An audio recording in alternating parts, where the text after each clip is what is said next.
Hi, everyone. I think I'm going to start right away due to lack of time. Thank you so much for joining breakout room number 3.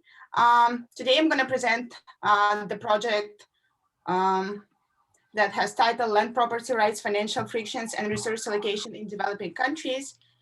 And the motivation for this paper comes from two facts that often are common for many developing countries. The first one is that in many developing countries, we see the lack of access to credit and low levels of financial inclusions. At the same time, land market is very limited and property rights are not secure. So what this means in practice is that land couldn't be sold or rented out, and land is subject to expropriation risk, and finally, land cannot be used as collateral. So those facts brings to important questions. What effect do land property rights have on allocation of resources, and how do land and financial frictions affect economic development? And what is more important and central to my paper, what is the role of the interaction between those two types of frictions? In order to answer those questions, I'm using both empirical and structural approaches. On the empirical side, I'm using detailed household and community level data from African countries, specifically from Tanzania, where I start with estimating agricultural production function, and then I'm using those estimates and variation in land property rights to provide empirical evidence of resource misallocation that is linked directly to land market imperfections and financial imperfections. I start with standard framework to test for efficient allocation of land in the data, and then I perform a number of exercises. Some of them relax assumptions on the production function, and also I'm trying to address selection issues using a V approach, holds fixed effects, and using different measures of land property rights.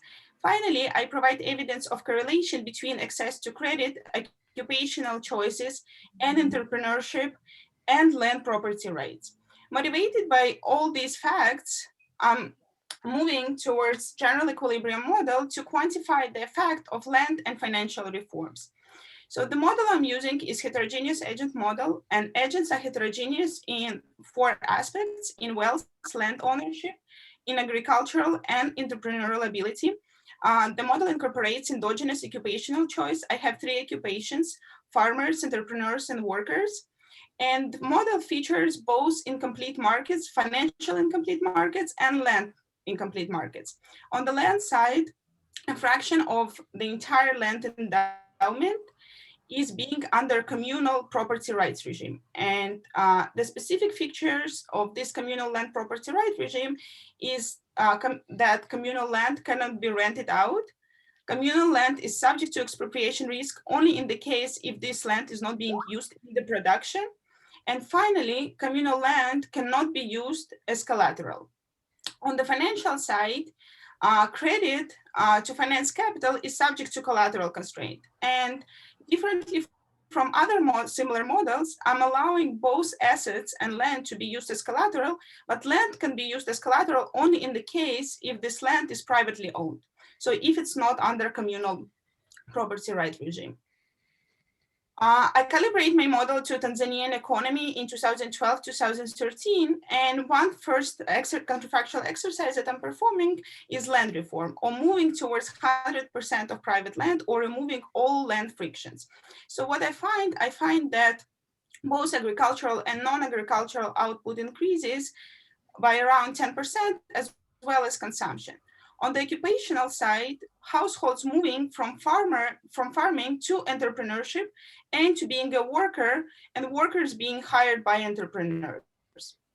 Then, in my second exercise, given that in many developing countries, not all reforms are going as smoothly as we expect, and not all channels might actually be in place, I'm decomposing the effect of land reform into 3 various channels. So what I'm doing, I'm removing one land friction at a time and looking at the general equilibrium effect if I remove only one friction. So as you can see, different channels affect economy differently. First, if we remove just expropriation risk, we see that households being more effectively allocated across occupations and moving from agriculture towards entrepreneurship and workers, and therefore agricultural output decreases while non-agricultural output increases. Secondly, if we're allowed to use communal land as collateral, then more people would move from farming to entrepreneurship, and those who are now entrepreneurs are able to use more capital in their production, and also they would like to hire more workers. And again, we see that agricultural output decreases and non-agricultural output increases. And finally, if we would allow to rent out communal land, then there is like two main channels that would affect production and occupation. The first one is that land utilization will increase, and this will drive up agricultural output and also keep people staying in agriculture. At the same time, it also would allocate land more efficiently across households and therefore also increase agricultural productivity and consumption. Just to finalize my 5 minutes, I just want to mention some other results that I'm finding with my model. I find that while general effect of land reform is welfare positive, the inequality actually increases as this welfare is not equally distributed among households. Secondly, and what is more important, land reform leads to higher financial inclusion, and especially among those households who are very poor in assets, but have some land holdings that are not yet being formalized. Then I'm comparing land reform and financial reform, and I find that financial reform is qualitatively similar to the impact of the collateral channel of land reform, but has very different distributional effects. And finally, I'm computing transition dynamics for the land reform, and I find that it takes approximately 13 years to reach new steady state. Thank you so much for your attention, and I'm happy to take any questions, comments, and suggestions.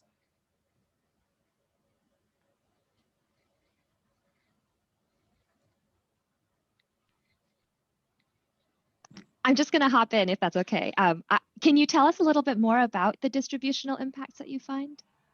In particular, the land reform compared to the financial reform. So on the land reform, I find that the most people who actually being beneficial from land reform is those who living in the communal part of the economy, and those who are very poor in assets but have quite large land holdings. So now they're able to use land as collateral, and therefore their welfare improving a lot. On the distributional impacts of financial reform, on the contrary, it doesn't really benefit much of those who are large landholders. It's mostly benefit those who have a lot of assets, as now they're able to get a higher credit given their assets holding. So in the sense, if we think that communal land property right regime isn't really good one, and under communal property rights are living the most poor people, then we'll see that in terms of distributional impact, land reform is a little bit more fair than financial reform, as financial reform benefits those who already rich in terms of assets. Thanks. Christina, hi. Very interesting. Do you hear me? Yes. I'm wondering about this reform empirically. I think the case study is Tanzania, right? Yes. And I'm wondering whether in the data in this setup, it is clear that giving these farmers property rights is equal to providing them with collateral possibility. So I mean, I know I study with my co-author another project on Ghana, and there it seems that there is a clear distinction between selling rights, property ownership, and right to collateralize land to get a credit. I don't know if this is the case in Tanzania, and maybe how does this look like in reality there? I have examples of two countries. The first one, of course, is Tanzania. So they launched a pilot project of entitling where they give certificates of communal land property rights.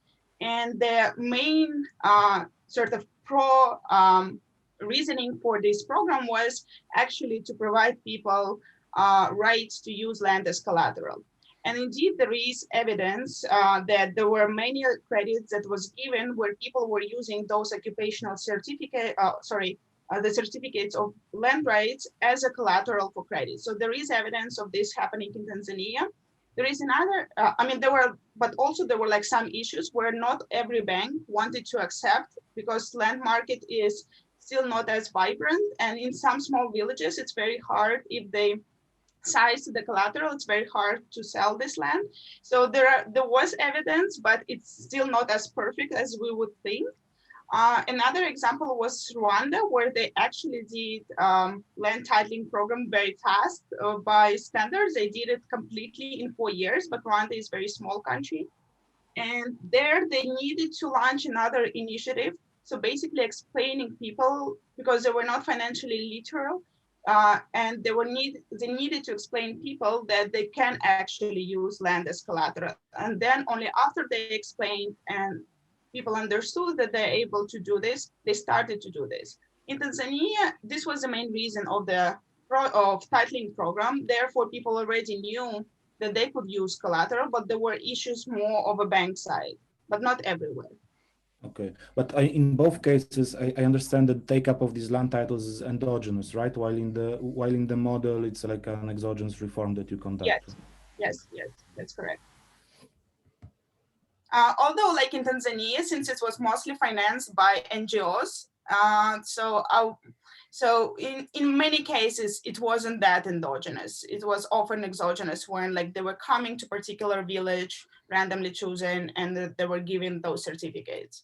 But land reform in Tanzania is super slow.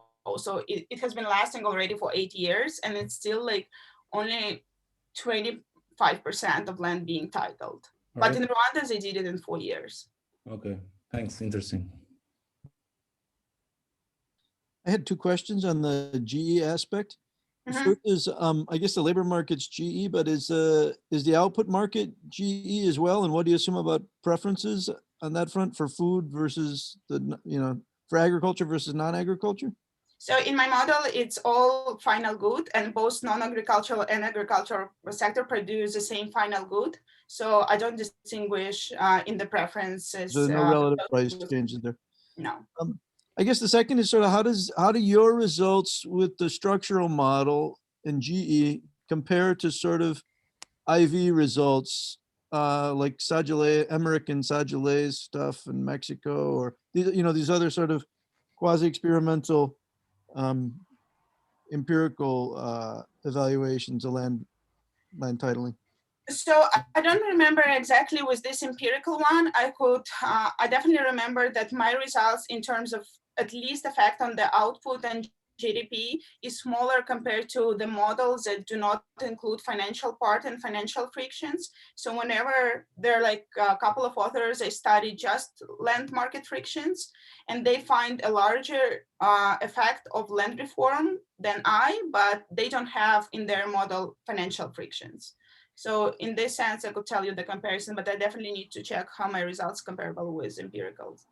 Yeah, I think that's interesting because it's often like a justification for writing down the model is that you get very, very different results when you consider these other factors of the GE aspect or something like that. Yeah, thank you.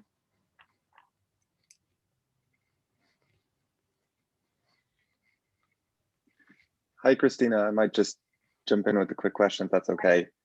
I was just wondering, what is the aspect of the model that takes time to evolve to the new steady state? Like, what determines the transition dynamics? Is it capital accumulate, entrepreneurs accumulating capital? So initially, it's like I have like different prices adjustments. So initially, too many people want to move to entrepreneurship, as now they have like a lot of collateral, and it takes time for rental rate, for the land to adjust. It takes time for interest rate, for capital to adjust, and also like once people realize that they have a lot of also land. They can use land as collateral, they start actually deaccumulate assets, and therefore it takes time for them to understand and prices to adjust. So all of this